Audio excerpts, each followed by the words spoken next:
Okay. So I know everybody's time is super precious and it's 8:04, so we're going to get started. This is the Team on the Run call for October with an extra special guest speaker who I'm so excited to have, Megan Kitze-Ward. So Megan and I go way, way back, those of you who don't know, to college. We used to work together. We were the same major in college, and she was kind of sort of my boss for a summer or two. But we really just meant that we partied a lot together. Um, I don't know. And Megan was always just such a genuine, down to earth, badass student. She was someone I admired back in the day and was always someone who I considered just a down to earth and kind and caring friend. And she was always there for me.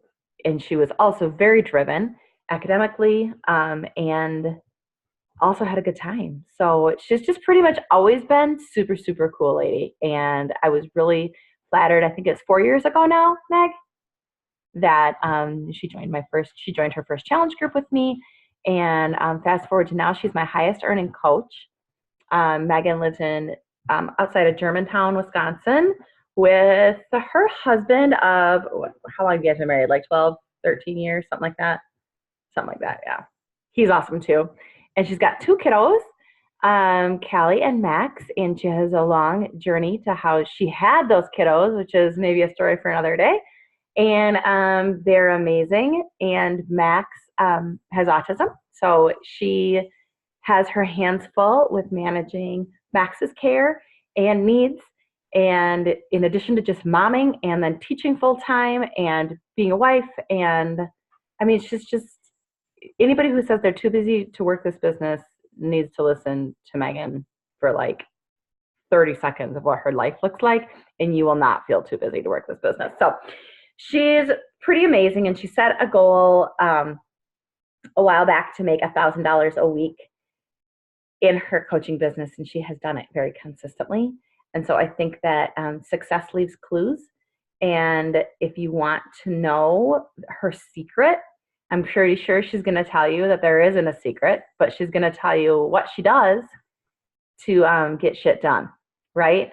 And I'm just going to give her accolades to you all because I had to double check with her. I knew she was 2-star in her first business, but because that's the one I see when I log in. Plus, I knew because like she's amazing, and I just knew it. But she is also, I know, a Success Club 10 All-Star Legend. I knew that one.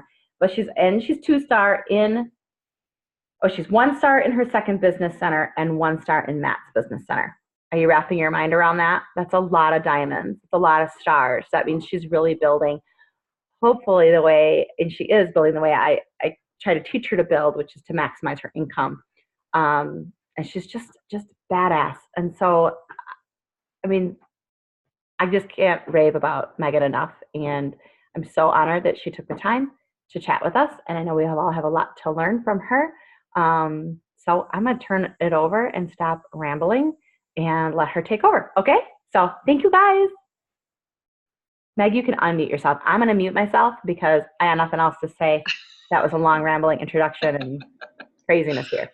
Well, thank you, Jess. And I just have to say, just so you guys know, I'm like terrified that I told Jess this at Super Saturday. I don't know if I have anything to share with you. So I hope it helps. I also, in my classroom, very much run it like we don't do hands. We just kind of shout things out. So if I'm talking about something and I tend to talk fast and I'm nervous and you have a question, can you just shout it out? Because I feel like at the end, sometimes we can lose things and it can be harder to kind of go with the flow. So I did make you guys a note sheet. You do not have to use it, but I thought it might help you just to kind of organize some of the things I'm going to say. So Jess kind of summed up my life. I feel like the one thing I have continued to learn from my struggles in life is that life is never going to slow down. I had to go through IVF twice to have both my kids, and both times was really difficult.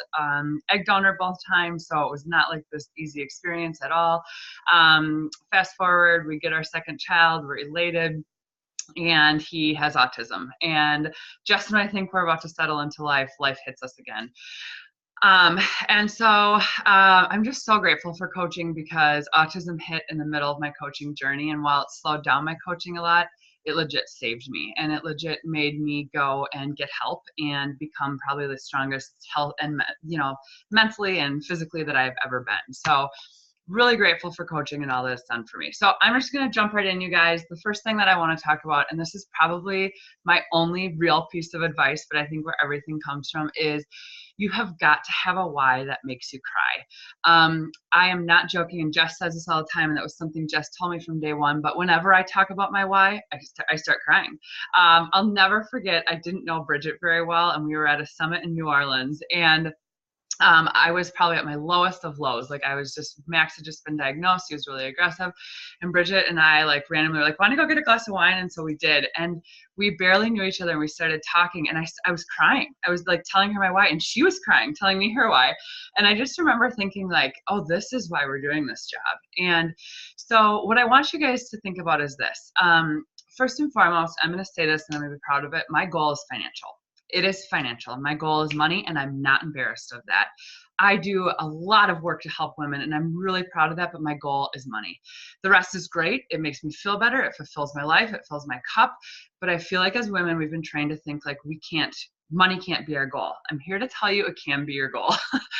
Men make it their goal, and still nobody says anything. So what I want you guys to do right now is to let that go. Let it go that you can't let money be your goal. It can be your goal. And I don't care if money isn't tight and money isn't your issue. We could all use more money. We could all travel more. We could all, let our spouse stay home from work. We could all do this. So the first and most important thing that you need to have is you need to have a why that makes you cry. Mine, I want out of the rat race. I want out. I am so sick of waking up every day and feeling like I'm on this hamster wheel, and we're rushing, and we're racing, and we're doing this, and we're doing that. And we want to travel, but it feels rushed, and we want to do these things. I want out. I'm done with the rat race. And I love my job, but I want the option. I want the option, in 5 years when I'm done with teaching, I want to be able to step out and say, okay, I can do this. And so that is a small part of my why. But what I want you guys to do right now is this. I want you to, if you have a why, great. I want you to write it down right now. If you don't have a why, which I often hear people talk about, I want you to go and look at your Facebook page right now. And I want you to look at, who do you post about the most? What do you post about the most? What are things that maybe you've shared that you would like to do? And I want you to think about, what is your why? And who are you doing that why for? And I think that's the key component to a why, you guys, is I have this why, but I have this group of people that I'm doing it for. And that's what makes me cry. When I think about my kids, when I think about my husband, when I think about I'm seriously crying. When I think about the life I want to give them, I can't not cry about it. So I want you to go right now to your Facebook page, and I want you to find a picture of the people who are most important to you, who you post about the most. And I want you to save that somewhere. If you took my note sheet, I want you to copy and paste it in there. And I want you to think about why you're doing this. So take a second right now. Think about why you are doing this and who you are doing this for.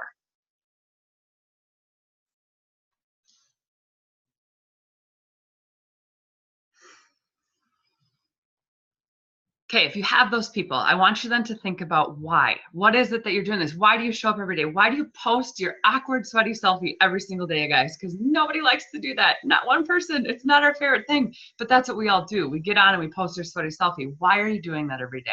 What is it you hope to accomplish? It can be that you want to help women, and that can be great, but there's got to be something bigger pushing you. And that's what Jess always told me. There's got to be something more. There's got to be something more pushing you. So to help you do that, what I want you to do right now is I want you to think about one goal that is not Beachbody related. Something my team and I do every month is we write goals, and only 2 of them are Beachbody related. The rest are not. So I want you to think of a goal right now that is not Beachbody related. I have a vision board, I have a whiteboard, I have a quarterly goal sheet, a monthly goal sheet, a weekly goal sheet, and they're lofty. They're lofty as hell. And do I always hit them? Nope, I do not. But I have those goals there to drive me. So what I want you to think about right now is, what is a non-Beachbody goal that you want to set right now tonight, that by the end of this year, and you might not hit it, that you are going to do, okay? So right now I want you to set one non-Beachbody goal. Right now, do it.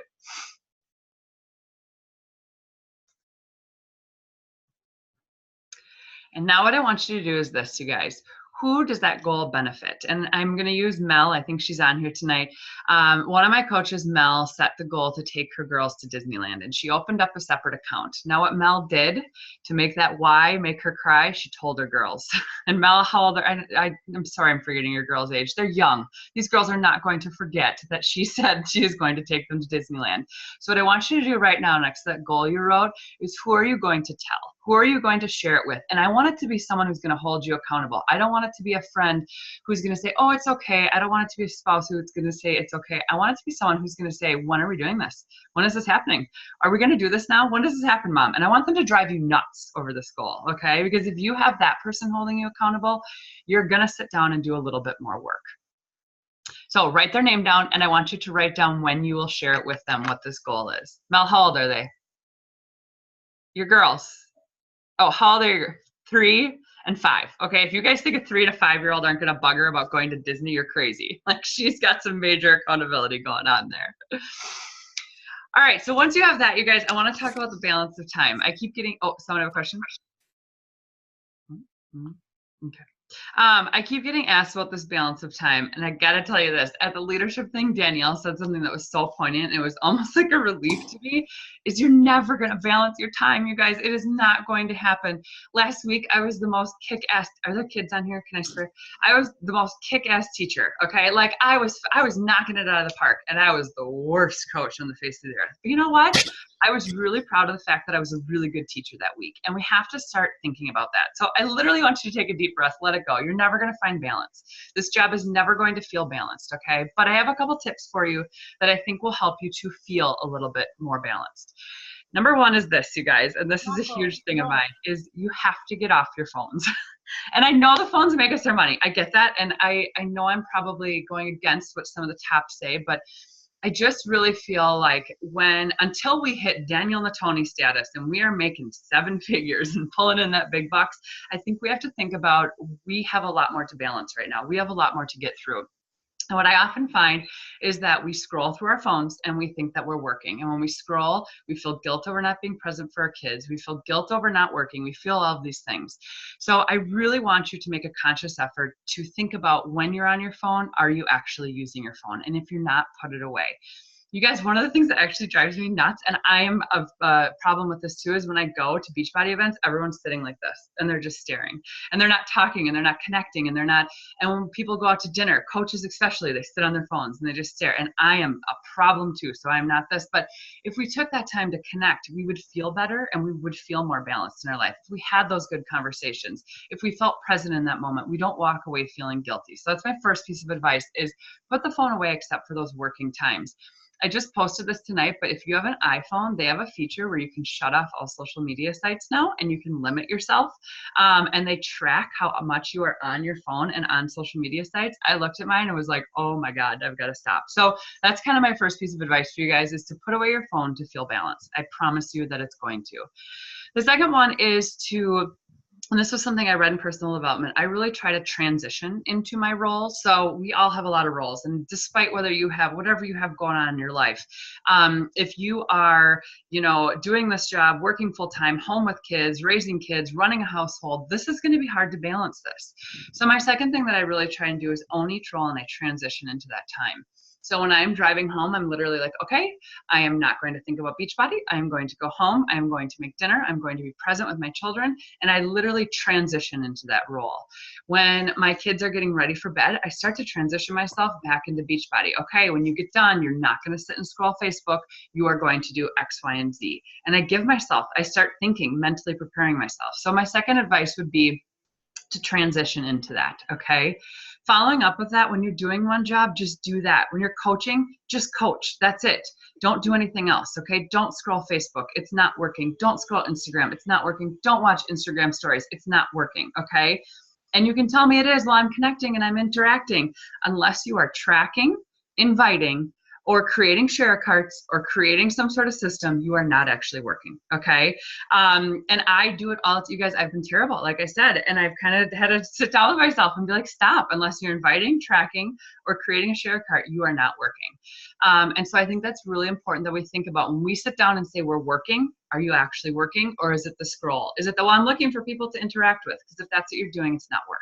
Okay, that you can do while you're sitting on the toilet. All right, that's a great time to do that job. Okay, but when you sit down to do Beachbody, that's not the time. Okay. So what I want you to do right now is, if you're stressed out, you're like, but when am I supposed to do this? Right now, what I want you to write down is, I want you to write down times that you cannot work, like times that you know you cannot work. You're at a job, you are home with kids, it's dinner time, whatever that is. And I want you to write those times down. And I want you to vow to yourself that during those times, that cell phone's not going to be in your hands. It's going to be put away somewhere. It's going to be in a drawer. Jess always said, go put it in your drawer in your bedroom. Okay. And when I do that, I feel so much better as a mom. And then when I go to coach, I feel really good about coaching too. So I want you right now to write down times that you are going to vow to put your phone away. And I know this is kind of going backwards, that you're going to vow to put your phone away and just be present in your life. Write those times down right now that are non-negotiable to be present in your life.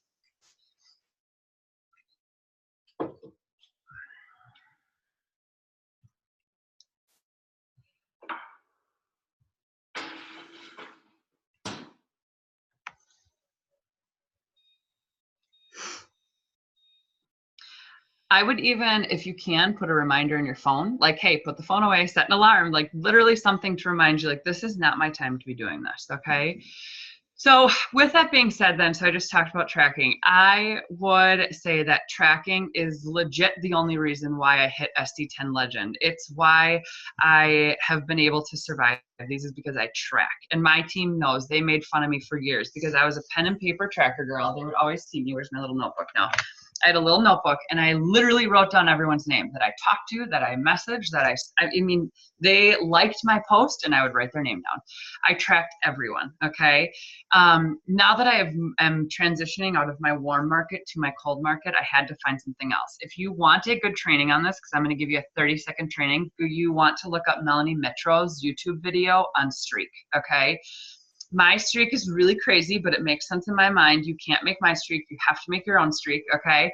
But Streak is a feature of Google. I know Bridget uses it too. I've trained my coaches on it. But basically what Streak does is you can create all these different categories where people are. So what you're going to see here for mine, you guys can all see my screen, right? Yeah? Okay.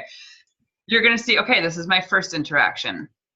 My first interaction with the people, I usually follow, I don't know, somebody's system of click like 3 times and, you know, comment or something like that. So my first interaction is usually the first time, and I go through and I like a bunch of their photos, I comment and things like that.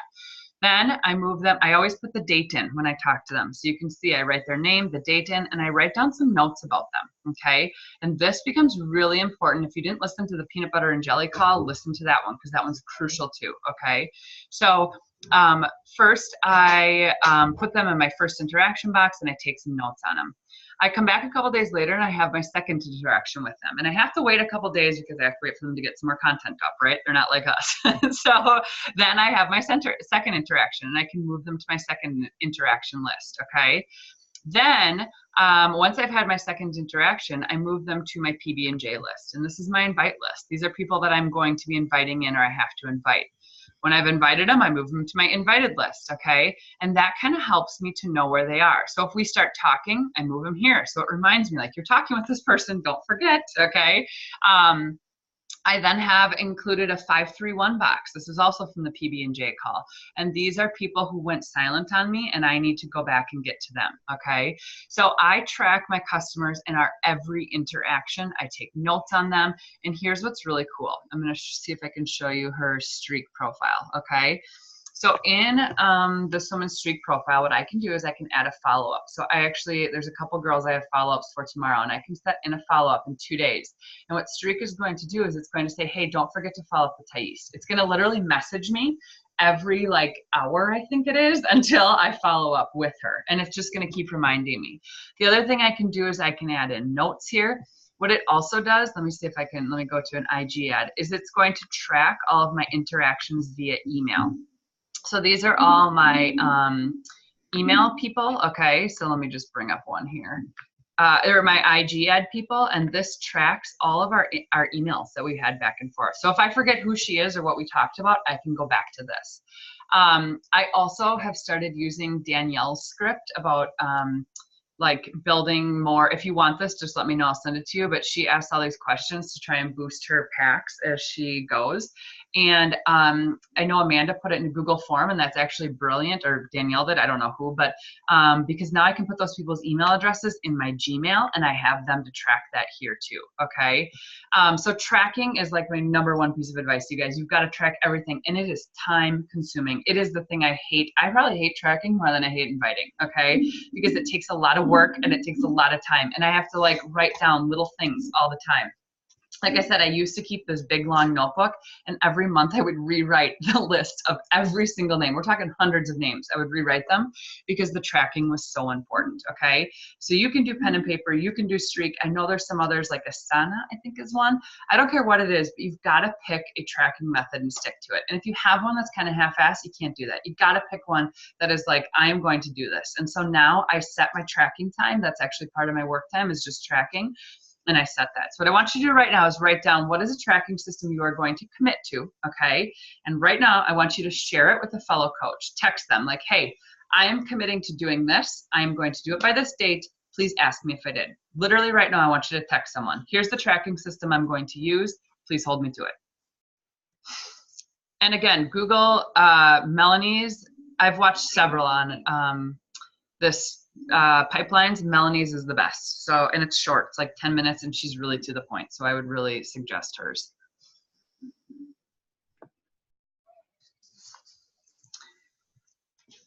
All right, hope we all texted someone, because that's important. Okay, so the next big piece of advice, you guys, so you got to show up to that job, you got to be present, working at the time, you got to track your job. And then the third part is this. This is, a lot of you ask, like, how do you keep your team going? I don't know if there's a magic key. I have team members dropping all the time. I don't know if I have like a magic tool for that. I don't know why I'm just share my screen. Okay. But what I can say is this: the connection is the key. People joined you for that connection, and that is why they are there. That is why they come back. You want your challengers, you want your coaches to be lifelong. You want them to be your friends. You want them to be the ones who in 20 years are still asking you, hey, I heard your husband got sick, or whatever it is. How are you doing? Okay. You brought them in for a reason, and you need to show them that. They came to you for a reason. With that being said, something, again, people may disagree with on, but it's worked for me, is I don't hide anything on my social media page. If you follow me at all, you probably know that I am political. I am very open about my opinions and my thoughts. I stand up for myself. And at first I was nervous about it, but what I have found is, if people have unfriended me, they've unfriended me, but what I have found now is I'm only drawing in people like me. You can have the mindset that a sale is a sale, but I'll tell you what, if I'm going to work with someone and if I'm going to stand by them and they're going to work with me, I need someone who aligns with me. And it's no offense, and that's okay. And there's going to be someone out there who works for them. But my advice was to share and be you as authentically as you can, you guys. And don't be afraid of it. Don't be afraid it's going to drive business away. It's driving away the business you don't want, okay? I want the people who feel like me, so if I'm having a rough day, and I'm just going to use politics because that's probably the biggest one right now, I can share it in my challenge group and we can talk about it, and then we can move on and we can laugh about it. And again, not everyone's going to be that way, but share you so that you have common connections in those challenge groups, okay? Again, it doesn't have to be your whole thing, but just really share you. As for your coaches, I think one of the biggest things that I really try and do is I spend time together.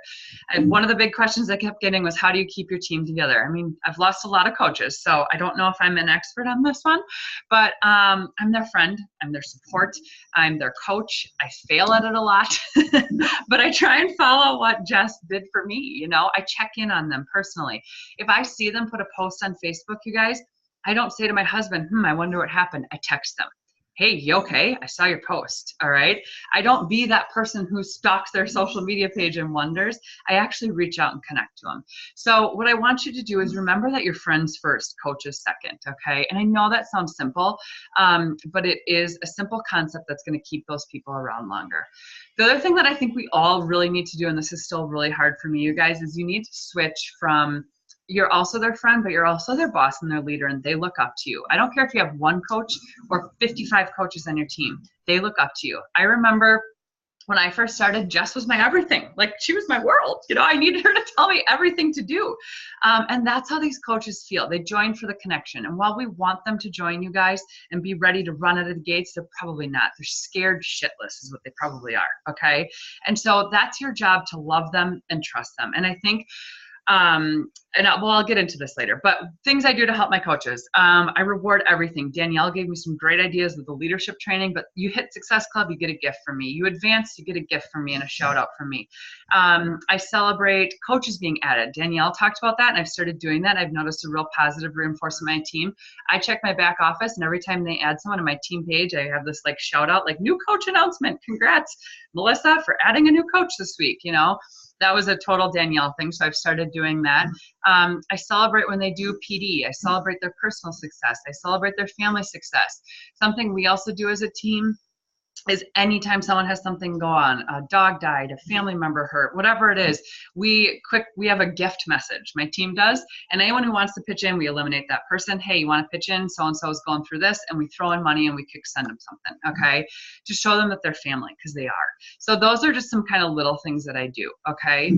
But the other big thing I really think that I do that I want to pass on to you guys as a leader is you have to remember what it feels like to be a new coach. You really do. And I think this is where my teaching comes in the classroom because every day I deal with really annoying 16 to 18-year-olds who ask me the same thing that I said 42 times. And I can't get mad because if I do, mom and dad call me. So I have to smile and nod and say, well, it's on the board and I told you.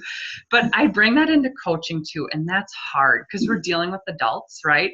And so when coaches ask me things that drive me crazy, because it happens and I know it happens to you, I have to take a step back. I usually vent to my husband, or I vent to Jess, or to one of my other big coaches who are with me. I say, man, I'm really frustrated. And then I really try and reflect on, why did they ask me that question? Did they ask because they're being lazy? Or did they ask because they're scared and they're nervous and they really need my help? And if that's the case, then I take a deep breath and I go in and I help them with it. So what you guys need to really switch to if you want to build a strong team is you have to switch to that leader role. That took me a long time to do. Again, as a teacher, and I got my master's degree in administration and leadership, okay? And it still was something, but everything they always brought up was you have to meet people where they are and you have to hold their hands a little bit. And I can tell you this, you guys, I do a lot of hand holding in the beginning and all of my coaches end up flying. So I know that we think, well, if I do too much, they're not going to go. They do. I promise they do. If you train them right and you train them to be leaders and you give them the tools to be confident, they're going to fly. So you've got to hold their hands a little bit. You've got to make them feel like they can do it. Just some tips and things I've done. I don't care if you have one coach. You guys, if you have one coach, these are some things you could do. When we went to Summit this year, I made my coaches a travel document. It was a whole brochure of what they could expect and what we would be doing. And it had an itinerary because my coaches are all like me and we're all type A'ers and we like things organized. And so that worked for my coaches. What I did though is I made sure I told them, like, here's the times I'm going to be with you and here's my times, because we need that time as well. And that's another thing that Jess and Amanda have taught me so well, is you got to make time for you too. So if that's something your coaches would dig, do it. And mine was simple and stupid, right, Mel? It was like, we're going to dinner at this night on this time. And it was like easy stuff they knew. And I copied and pasted the agenda from Beachbody. And that was all I did. But it gave them a sense of calm. My coaches were terrified. And they didn't want to tell me, but I could tell by their questions they were terrified. They were terrified of leaving their families. They were terrified of being around all these other coaches. And so I gave them that little peace of mind. So anytime you can do that for your coaches, do that for them. Super Saturdays. I organize the Super Saturday. Do I want to always? Nope. Do I want to always go? No, I don't, but it's important. And when I get there, I love it. And I love seeing my team. So Super Saturdays, I organize it. We used to often, and we will get back to it, we do like an overnight the night before, and we get together and we would just hang out in the hotel. If we travel, I make them a little travel guide. When Kristen came to leadership, she was terrified. She was so nervous. And I know she's on here, but not showing. So I literally slapped together an agenda and sent it to her. And I was like, here you go. We're going to be great. She was like, oh, wow, we are. But it's those little things, you guys, if you can do those little things for your coaches, again, I don't care if you have one, those little things for your coaches, it's going to make them feel better. It's going to make them trust you more, and it's going to make them invest more. If they feel comfortable and safe, they're going to work harder. And that's the bottom line. I share all my files with my coaches and my team page. We have a Google Drive. I'm a Google girl. And everything that I make, they have access to.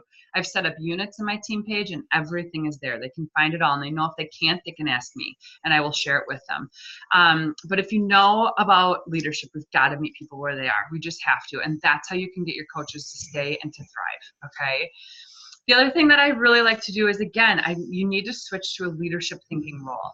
And so that was hard for me. Like, why am I setting the challenge group dates? Why am I doing this? Doesn't anyone else want to step up?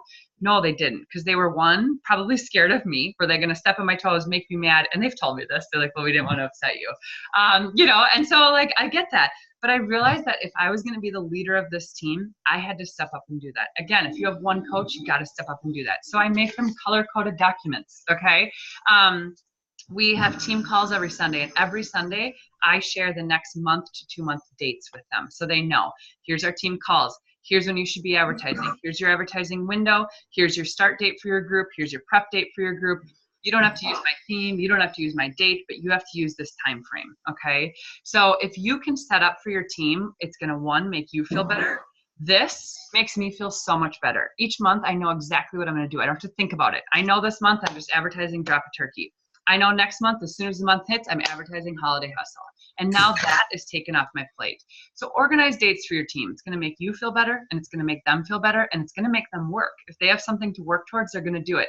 Is it annoying at first? Yeah, it is. You feel like you're doing the work. Trust me, they're going to fly. They all do, okay? Melissa, Kristen, Rachel are 3 of my top coaches, and they all just took it and ran. They stuck with me for a while and then went on their own. So you've got to trust in these people that they're going to do it if they feel confident in it. The other thing that I want you to kind of think about, you guys, is I want you to I just gave you a ton of things that you should be doing. You don't need to do them all tonight. I want you to think small, okay? Start with a monthly gathering for your team. We try every 2 to 3 months to get together. And it's nice this month. We have some diamond dinners, so those are going to be our next 2 months gatherings. But I want you to, right now, set up a time when you can get together with your coaches. Look at your calendar right now and come up with like 3 or 4 dates. And I want you to send those out to whoever you have as coaches and see if you can set up a gathering with your team, because that's how it starts. A social gathering that's not Beachbody related. That's just, hey, let's hang out. Let's, whatever, if you drink, great, have a beer. If you don't, great, whatever it is you do. I don't know what you do, okay? But set up a time, look at your calendar right now. Pick 2 to 3 dates that you could set up to set up a gathering with your team, maybe for the holidays, maybe just something. But right now, put that in your calendar, or find some dates.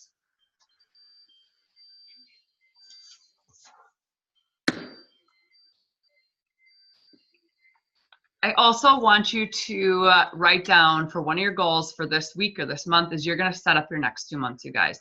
And what I suggest you set up is you set up, when's the prep going to start? What's the start date? What's the end date? What's the program? What's the theme? Think about all those types of things, okay? I know I posted this in there, but we're going to try doing like mini flash sales. I can't do Amanda's level. I'm not that good, but just to boost volume.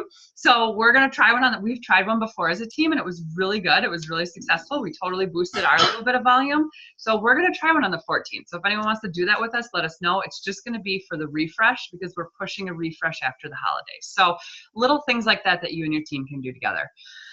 Moving on to the challenge group. So let's look at just the coaching side of this. You need to make them family too. You need to get them to bare their soul, to share their good, their bad. You need to listen to them. You need to care for them, okay? And you need to really be there for them. I have a group of about 40 women who have not left me in probably 2 to 3 years, literally 40. They are ridiculous. Like these girls, I was like, do you guys want me running the group anymore? They're like, nah, whatever, we got this. I mean, they just like every day we're sharing, or, you know, they're shouting each other out. They're doing different things. And as we bring new people in, I do still run the group, obviously, but they're friends. Like they're beyond friends now. They're part of my family. And this is, if you guys want referrals, you have to get, and reoccurring purchases and discount coaches, they need to feel like family. They need to feel like they want to do this for you, and they want to do this because this means something to them. So some tips for that: check in on them regularly, not on Facebook. Get their phone numbers and shoot them a text. Simple as, sometimes on Saturdays, I have a list of like my challengers, and I'll text like 10 of them. Hey, how you doing? I just was thinking about you. I saw this, wanted to see how you were doing. So text them. I have group chats with my local ones. So I know who needs another chat, but it can be kind of fun sometimes. So my local challengers, we have a group chat going, and we do get together about once a month. That's much easier to coordinate. And now they've started organizing it, you guys. It's beautiful. Last month, they're like, who wants to go out for tacos and margaritas? And I was like, great, awesome. This is great. You guys keep doing this. So have a group chat for your local ones.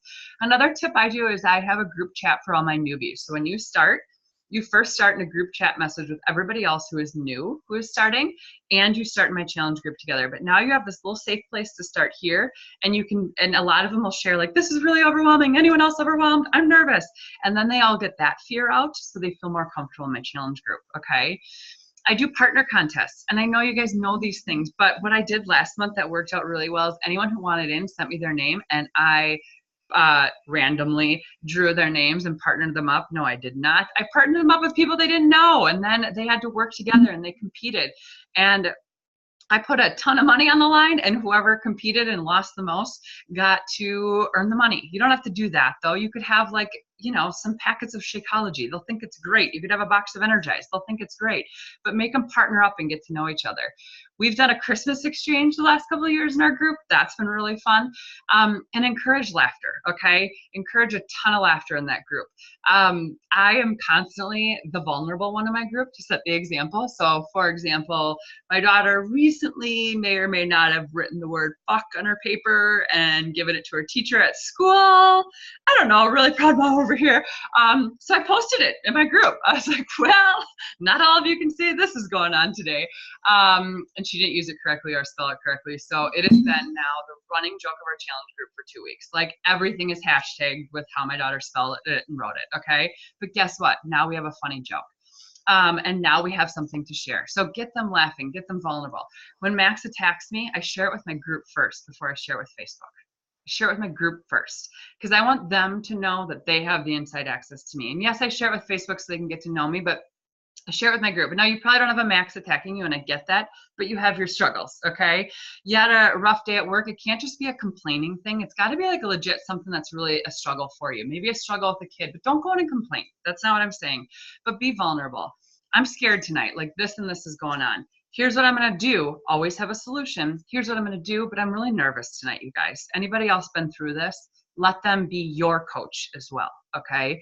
The more they feel like they are part of your community, part of your family, the better it can be. What I want you to do right now is come up with one idea for a challenge group gathering, event, something that you're going to do this week, and write it down. And then I'm almost done rambling. I'm sorry. All right, so my last thing, this is something I just started. My team was burning out. And so I begged them all to get on a team call last Sunday because I had lost a lot of them. And I said, you guys, here's what I need you to know. I know that we are working, we are doing the X, we are doing Y, we are doing Z, we are like, I know life is crazy. Again, it's never going to slow down, you guys. Every time sometimes I text Kristen and Jessica because I feel like life just keeps like, I'm like, is this real? Are we really, I mean, like, is this really happening? It's not going to slow down. It's never going to slow down. I've realized that my life is intended to just be completely crazy. So I've got to be okay with it. All right. So what I have told my team is you need to pick 5 minutes, literally 5 minutes every day that you can show up to coaching. I guarantee it's going to turn into more. But if you can say, okay, I need 5 minutes to sit down and I can send out 3 invites and I can interact with 2 people and track it, you could do that in 5 minutes. Okay. So what I want you to do right now, you've picked times that you can't work. I want you to write down right now, every day, one time, just one. I don't need you to run power pockets. I don't need you to run a power hour. I need one time each day that you can commit to coaching. If you can do more, that's awesome. But one time each day that you can commit to coaching, and it needs to be about 5 to 10 minutes. Okay. So write that down right now, and I would put it in your phone. All right. I have mine in my nerdy little notebook, and it tells me exactly what to do at each of my little times. Okay. But that's it. Those are my times, and the rest I don't need to be on and working. During those times, you are not scrolling Facebook. You are not scrolling Instagram. You are not watching Instagram stories. You are inviting. You are not waiting for someone to respond to you. You are inviting, okay? You cannot put up a post, you guys, and people are going to come flock into your challenge group. It just doesn't work. You got to invite. So in that 5 minutes, you're first inviting. Your second, following up, okay? Your third, tracking your interactions with people. And those are the big things you're doing. You can do PD anywhere, anytime, okay? That's fine. You can do that on the toilet really easily. Leave your book in the bathroom, all right? You could do it there. So those are kind of my tips for you to how to keep your team kind of going. The last thing then that I have for you guys, and then I'll be done, is I just called it stop your scroll and roll instead. Like stop the scroll and instead work this job. Things that you can do to work this job. You guys, do you track your Instagram and Facebook friends? I know it sounds simple, but do you actually do it? Every single day, week, I have challenges with myself. Okay, you've got to get to this many friends. And I legit just go on and friend people like it is going out of business, okay? So constantly, I want you working on expanding your business and expanding your market. When people tell me I don't have anyone else, no one else, it's because we haven't expanded our business, okay? I know Instagram is like the main jam of everyone, but Facebook is mine. I love it. Facebook is what it's just my thing. I'm not very good at the Instagram, and so I love Facebook. I would argue that you shouldn't ignore Facebook. I think there is a lot of good still going on there, and it is still, I think, still the #1 most used social media site. It has the largest number of people, so don't ignore it because it is not your thing. I don't ignore Instagram because it's not my thing. I do it, but Facebook I still think has a lot of good things going on. Also, what I want to remind us all is this, you guys. I've started to notice this trend is that a lot of, because people are like stories. Don't put it all on your stories, you guys. 100 people see my story. I have 2,000, 3,000 friends on Facebook, okay? So if it's an important thing, don't put it in your story. Put it on your wall. I post to my Facebook wall like 4, 5, 6 times a day. I know there are rules. I don't follow rules very well. If you know anything about me. Instagram, there was one girl, she's like, I post to Instagram 5 to 7 times a day to her wall, okay? So forget the rules. If it's an important thing, it should go to your story and to your wall. If it's something that shows the benefits of coaching, it should go to your wall, okay? Not just your Instagram story. That's a safe place for that to go, okay? Your coach sends you a gift. Your coach shouts you out. Shout yourself back out. I do it all the time. I don't think it's a bad idea. When Jess sends me gifts, they go up on my wall. Like, look what coaching did. This is cool. Look at this. This is awesome. When she shouts me out, I shout myself back out on my wall, okay? So don't be afraid to do those things and to put them on your wall. My rule is if it's important, it's on my wall. If it's everyday life, it's in my story, okay? And again, I know there are rules. I don't know. I don't follow them very well, but you should follow the rules for hashtags. At least follow those rules, okay?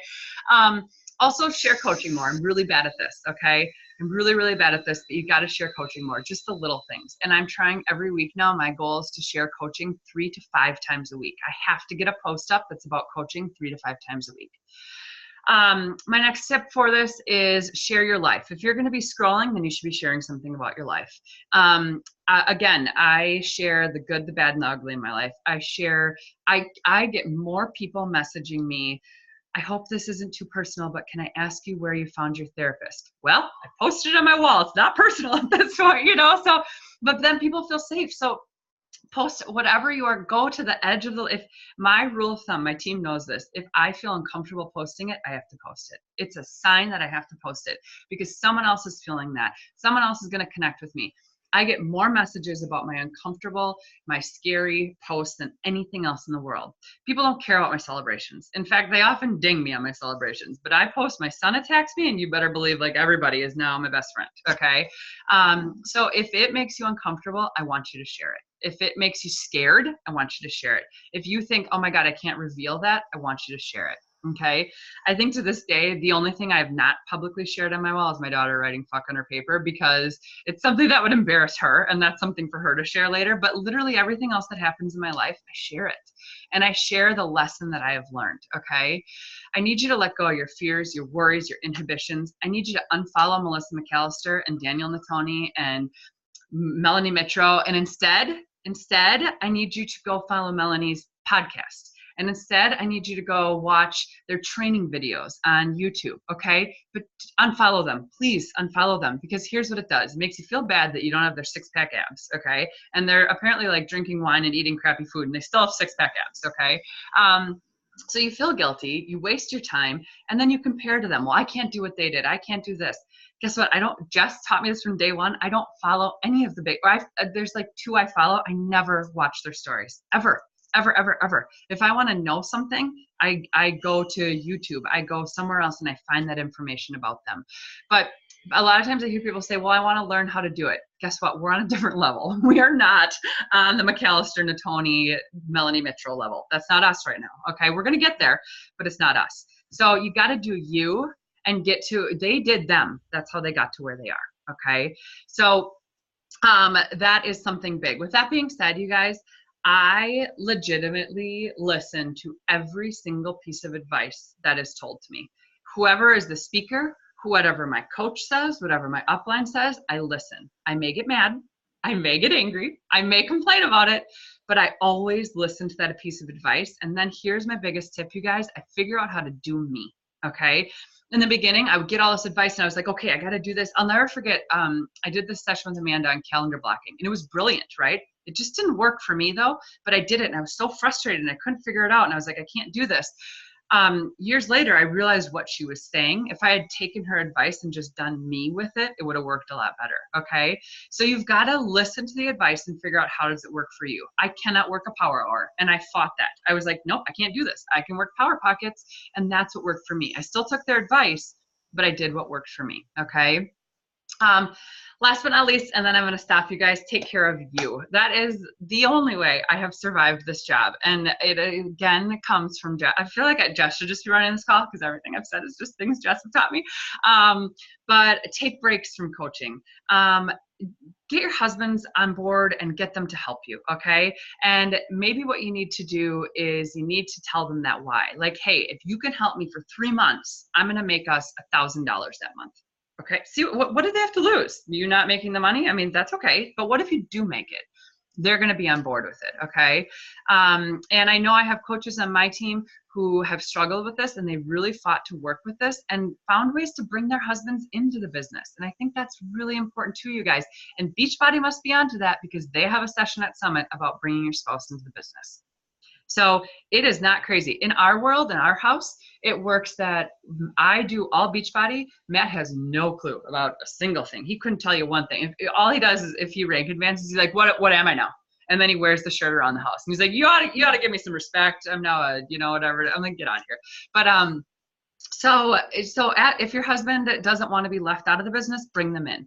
If your husband is, like mine and doesn't want to do anything, then my husband does all of the laundry. He does all of the dishes. He gets the kids up. He dresses the kids. He puts the kids to bed. Well, I like putting the kids to bed too, but he does it all. I get up in the morning and I work out and I do my miracle morning and I quick take care of me. He takes care of himself after he gets home at school. Okay. So we've divided our time. Here's your time. Here's mine. Here's what I need from you. But you've got to get them involved, you guys. That is the other way that I survive this, is that he has said, I got this part and I'll do this.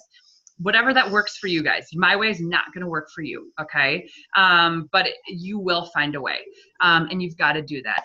I also want you to take time to stop, drink your water. I can't tell you how many times I'm like, I can't do this. I have to go and work and I can't eat. And I'm like, no, stop.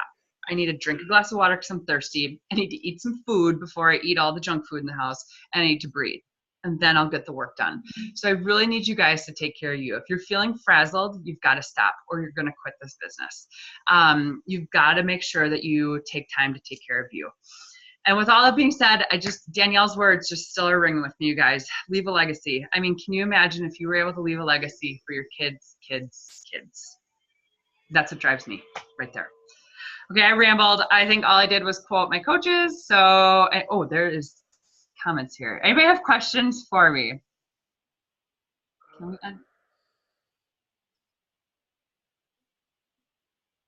Ooh, I like that, Mel. Oh, Bridget, that's awesome. Oh, a group for the hubbies. That might be really cool. I don't know if Matt would probably be like the crass one who made inappropriate comments though. I don't know if they'd like it, but I don't know. I like that. If they could talk sports, fight about sports.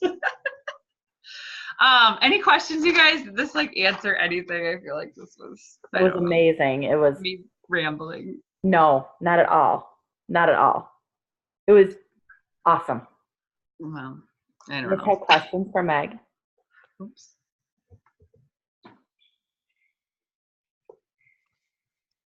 I highly encourage Streak, you guys. Check it out. Melanie's got a really good advice or really good video. Angela, did I answer your questions? Where is she? She's there. I see her. We were texting about tracking and team gathering. Yeah.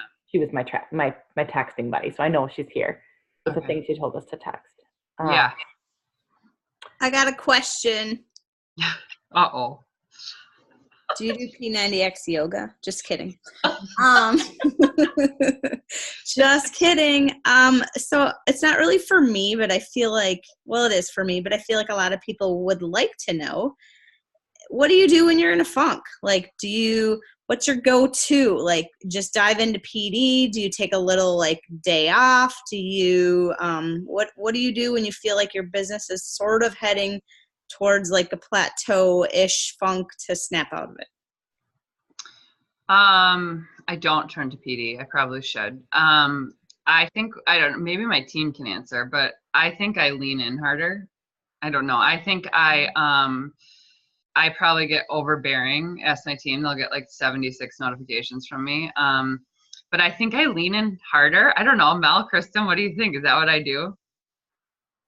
I feel like you do that, but I also feel like you know who you can talk to, and you can message those of us who get it and just be like, snap me out of it, or like, Yeah, so we have Meg made a push group, a Team Empowering You push group message in Messenger. And if one of us in that push group feels like they're in a funk, or, you know, if Meg is in a bad place, that's the place where we go and vent. It's not the team page, because there are so many people that are like discount coaches on that team page. That don't really get it. But in the push group message, we'll go in there and we'll say, oh my God, like this morning I got a really creepy IG message from a guy. That's where it went. I needed to vent. That's where we vented. And, you know, we brainstorm and we come up with ideas and we celebrate our successes. And, you know, then we vent about our failures, and then somebody will jump in and be like, look, that maybe this is what you should do. Or, hey, you guys, I just read this book, or I read this article, or whatever. And like, find your people, even if you don't have a team, you know, of people. There are so, you know, Rockstar and Team on the Run. And, you know, there are people there that you can buddy up with for that push group that can help you through those funks. Meg is always there. I've been in many funks, and Meg is always there for me. And that push group has made a big difference in my life. Yeah, I feel like, and Bridget, you know, like that why is just always there. And I think, you know, it comes back to that why again. I don't know. I just love that you said lean in, because I think what people do automatically is the opposite of that. Yeah. And they go silent. And then like I have coaches too, or like they don't respond to me and I can tell they're in a funk, but I'm like, I'm here to help. Like, let's chat. This is a team. So I'm just trying to put myself in like their shoes, but I want to be the leader that like people can come to me and say like, I'm in a funk, not go silent. Yeah. So no, I totally agree. That's interesting that is the advice I always give people. It's like, just because it's bad, you can't quit. If you quit, and I've said this to Kristen many a times, like she'll try and pull back and she's like, I can't do coaching now. I'm like, no. You go invite some people, because it's going to take your mind off of it. So maybe switching the mindset to like, thinking about, you know, just like how this will help actually alleviate some of the stress from that other issue, you know? I mean, for me, and this is the positive thing that can change people's life. So I think leaning in when you're in any sort of life funk is going to help, because it is the solution to end a lot of our issues, like you just said. So just to remind yourself, like this you can control. A lot of stuff in life you can't. Yep. Yeah. I totally agree. Yeah. I'm glad you just asked that. Now I feel like I know something else to talk to my team about. Anybody else? I know I talk fast, Angela. We move at a quick pace in my classroom. Angela says, you talk really fast. Anybody else? If you guys want to see anything that I talked about or whatever it is, just let me know. It's all in Google. I mean, you're just amazing. I think everybody needed this. I needed this. Wow. There's always so many nuggets you can get from coaches. And like I've said 100 times, success is a hard one to say, leaves clues. Say that sometimes fast, but it's really true. Yeah. That Danielle and the Tony talk just like rocked my world. I mean, I feel like I don't have anything else to say beyond what she said. I don't know. My other advice is if Jess and Amanda organize a retreat next year, go. I don't know what you have to do to get there, but go. Like, I mean, to have that access to those people, like she was amazing. She was amazing. Yeah. So. She was amazing. There was something I was going to say. I mean, I can't remember. Oh, we were talking about unfollowing. I was just going to basically reiterate something that you said that was really great when you were talking about unfollowing some of those top coaches. You know, I was listening to Kick-Ass with Mel Robbins as my PD this week, and she was talking about,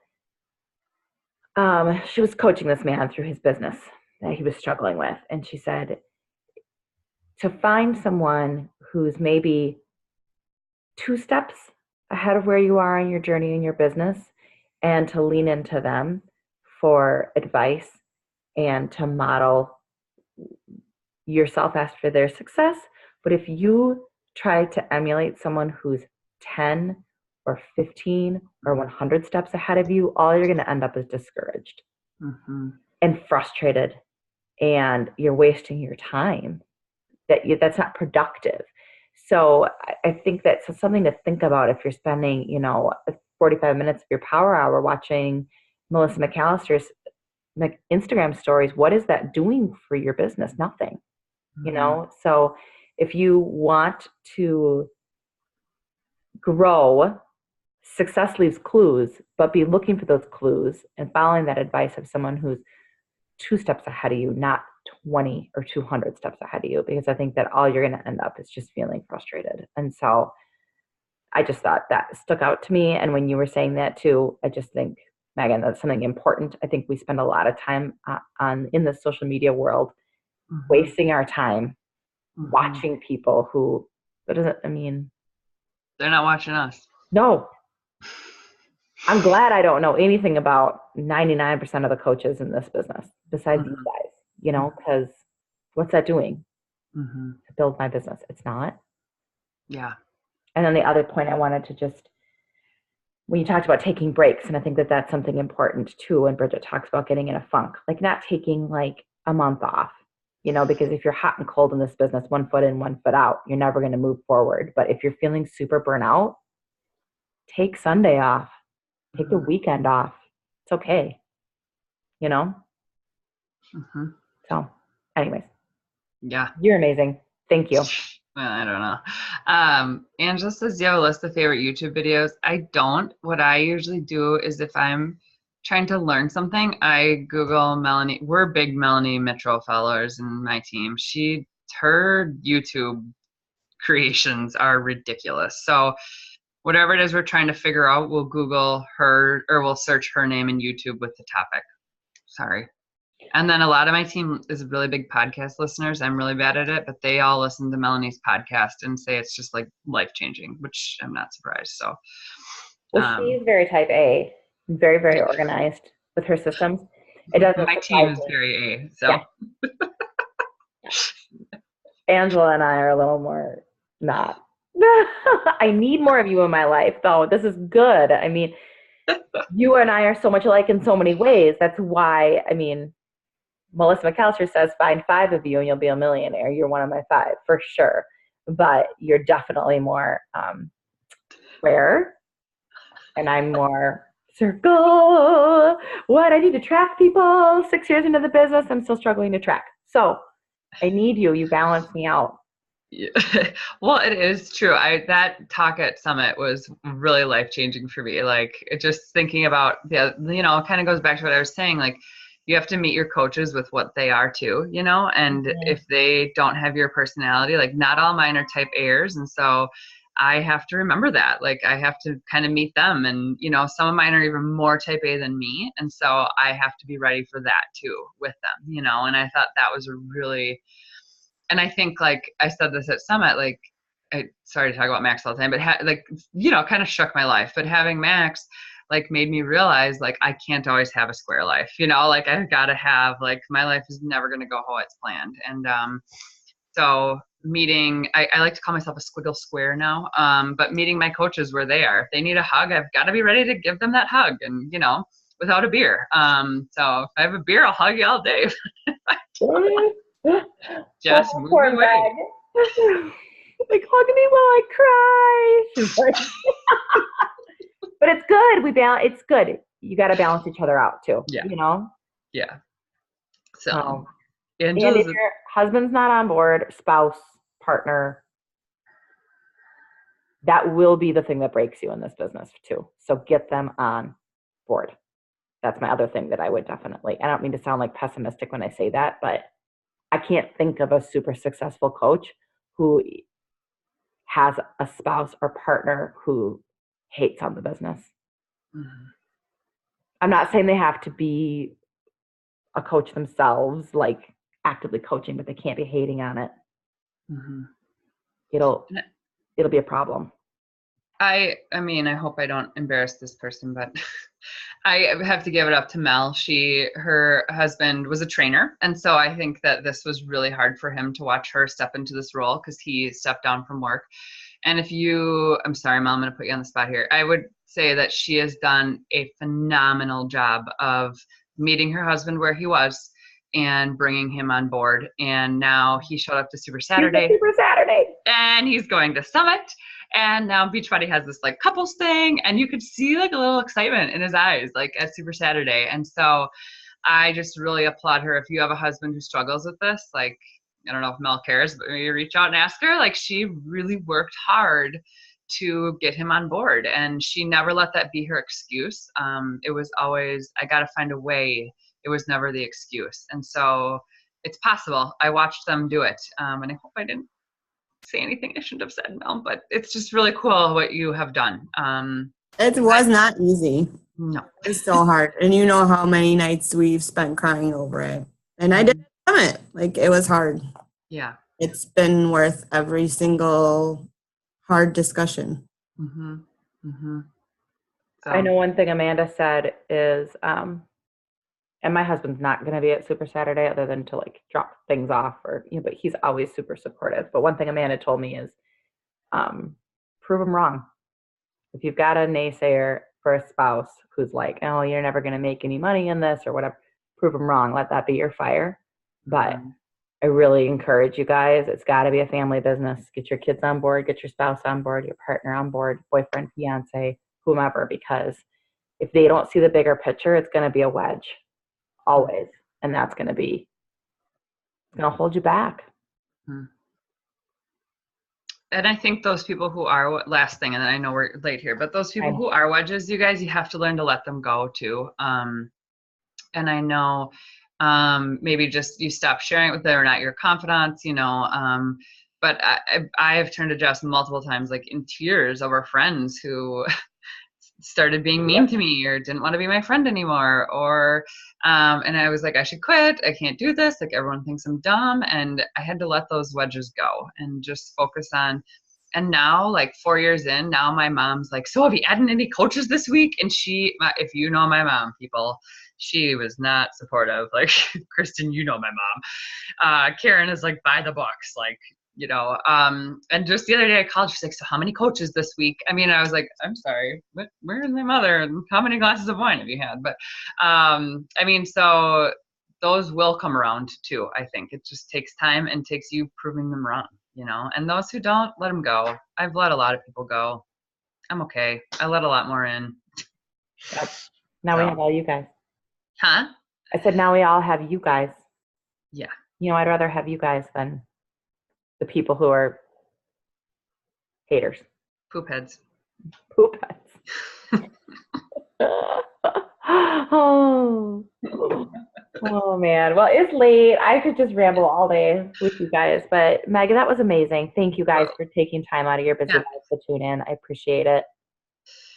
Thank you guys. I feel like I don't have anything to say, so I appreciate you listening. Well, we admire you so much. And guys, if you have any questions that you think of, like as you're drifting off to sleep tonight, just shoot Megan a message. She doesn't mind. And if anyone wants to join us for any of our things, feel free. They're going to be small little things, but we'll volume boost. Never hurt anyone, so it'll be good. So thanks, you guys. All right. Appreciate it. Megan. Thank you guys. Bye. Thank you guys for tuning in.